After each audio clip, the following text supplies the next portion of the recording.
Hey, good morning everyone. Welcome back to the homestead. I just wanted to show you our completed orchards, plural I guess you could say, because we put some of the trees on our other property and we put the grapes and blueberries and a few trees over on this side.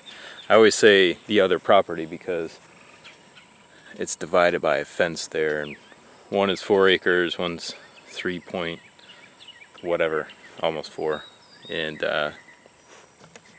we decided to put the berries up here next to the house.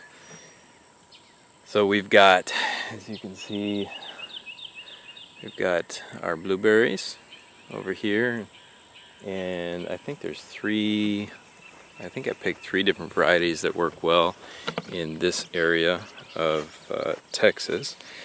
And let's see, what is this guy? Brightwell. Brightwell is one. I think this is another Brightwell. And 2 maybe called Austin, I believe they are. Austins and Brightwells. Sorry, I can't remember what the third is, if I grab the third. Anyway, we also have Muscadine grapes here. They're a little bit different, but they're very good.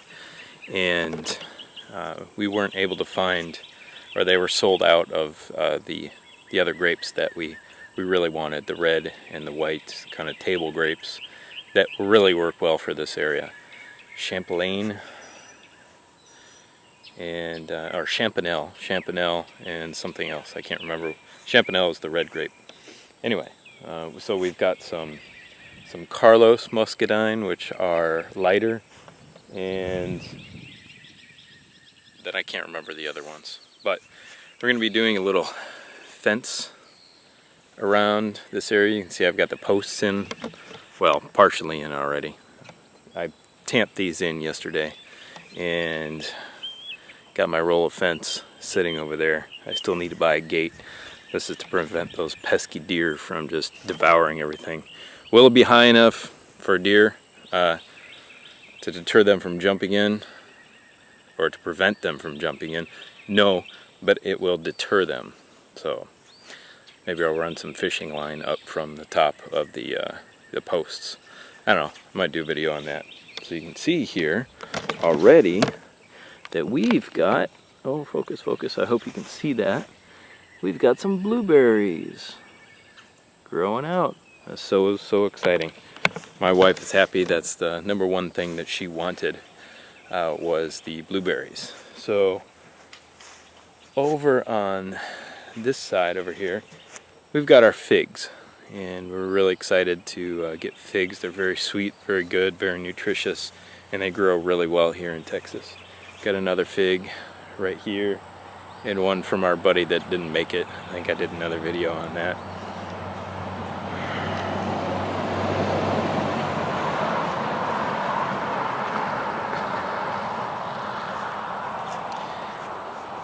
Right here is a unique tree, and I'm excited about this, but I've never seen them, I've never tasted them, I've never grown them before. And so this is a Chinese Jujube tree, and it was recommended on another channel called Vegan Athlete, and he lives in Arizona, which is different climate than East Texas, but these jujubes are supposed to be extremely hardy, and they will handle various different weather situations and climates and zones. So what a jujube is a Chinese date, and they're supposed to be crunchy and sweet and taste date-like. So and also be very, very nutritious for you. And they're supposed to be very abundant, and very disease and drought resistant, which is one of the reasons why I bought them. So that's exciting. I can't wait to try it. And that didn't have leaves on it when I planted it, so we got it going really well. So we're excited. Make a video at me. I'm walking backwards.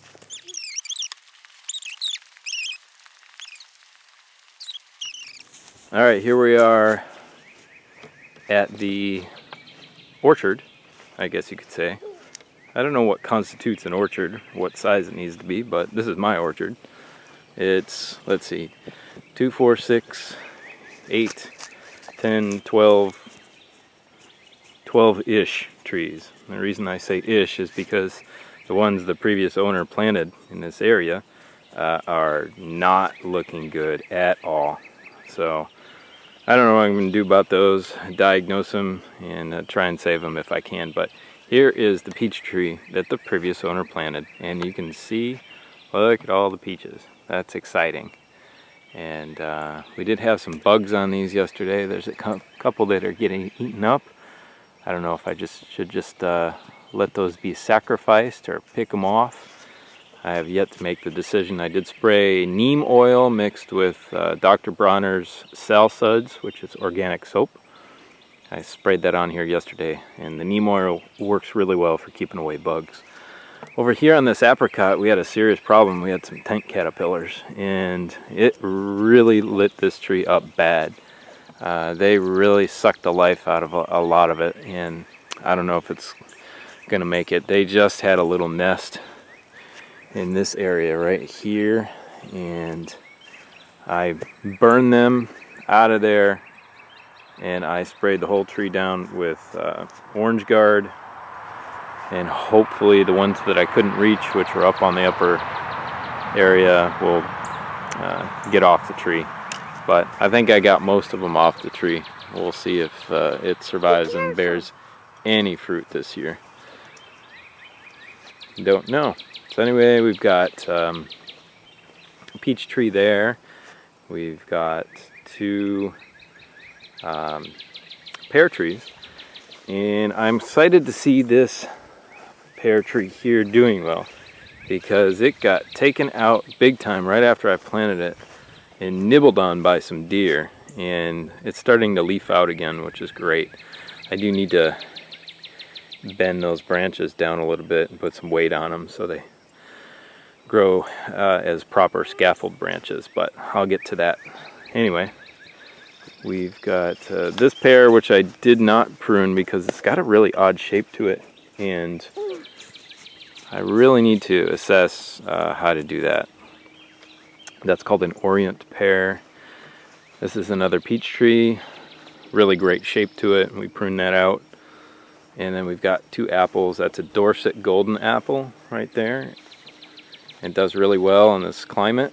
And a pink lady apple. They're both very low chill hour, and that's important to figure out the chill hours when you are planting, in which zone you're in. Figure out the chill hours, or else they won't produce fruit properly. So this is a cherry tree that they had planted previously, and it's looking fairly decent. I pruned it the best that I could. That had gotten away from them. It's still rather tall, but we'll see how it does and what it produces. We have a plum tree here, and this is really exciting. This one seems to be doing okay, and although it's got a few bugs that had bored in, I put some orange oil on those as well, but I don't know how far the bugs have gotten into the tree itself. It's really difficult to try and prune them out or get rid of them. I'm looking for suggestions on that because they're all over the tree. And so we can see here that we've got plums. So that's really, really great. They're all over this tree. We'll see how many I can get before the birds steal them, and go from there. I think, I may see a, nope, that's not a tent caterpillar. That's a spider nest right there. Alright, looking for those tent caterpillars. At least that's what we called them in Michigan. I don't know what they're called down here, what the actual technical name for them is. This is a cherry tree that looks awful, and it was a mess, and when I got to it, it's very diseased. I don't know if it's going to make it. Now this plum tree looked fantastic when we got here last year, but now it looks very sickly, and I have honestly no reason to or no idea why it's having issues. It's starting to really shoot out leaves in really, really odd places, and that's really very strange. Any suggestions on this plum? I'd appreciate it. Put it in the comment section below. Then the last one over here was a sickly, sad little teeny tiny peach that may or may not make it. It had a ton of flowers on it before, but then all of a sudden it got spiders all over it. I did spray it with Orange Guard, but it's very sickly. I doubt that's going to make it. Although all that's new growth right there. We'll see what happens. Anyway, thank you for watching and taking a tour with us in our orchard. And we are excited to have you here. Thank you to all of our subscribers for watching. If you have any questions, like I said, leave them in the comment section below. Hope you have enjoyed all of our videos, and I hope to show you great fruit production here, especially with the method that we planted these trees with. And I guess I can do a comparison to these older sickly trees that we've got going on here. Anyhow, subscribe, like the video, share it. We really appreciate it. Have a great day. We'll see you on the next video.